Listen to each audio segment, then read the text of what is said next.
มาอยู่อาทิตย์กับพรีเมียร์ลีกปอยอาซามาดินอาซิเนตินเนี่ยตัวส่งปีอุทรัตโฟกวินจีแท้มาขังกับสายามาพี่บาร์เร่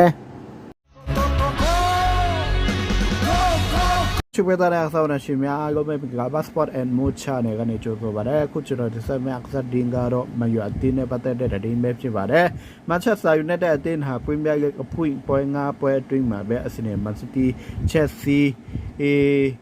โดนเนี่ยเทคตีအတင်းတွေထိတ်တိုက်ရင်ဆိုင်တွားရမှာပါမယူအတင်းဟာပွဲစင်တက်မှာအာဆင်နယ်အတင်းနဲ့အိုထရက်ဖို့အင်ကွင်းမှာရှင်ပြန်ကစားရမှာဖြစ်ပြီးပွဲစင်လေးမှာတော့မန်စတီအတင်းရဲ့အင်ကွင်းဖြစ်တဲ့အီတီဟတ်ကွင်းမှာအဝေးကွင်းတွားရောက်ကစားရမှာပဲဖြစ်ပါတယ်ပွဲစင်9မှာရဲ့ချက်စီအတင်းနဲ့ထိတ်တိုက်တွေ့ဆုံနေပြီးအင်ကွင်းအိုထရက်ဖို့မှာပဲချက်စီအတင်းကိုအခန့်ကစားရမှာဖြစ်ပါတယ်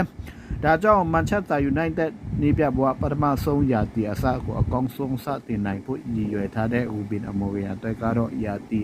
အစမှာပဲစမီပွဲစစ်ချင်းခံရတော့မှာပါ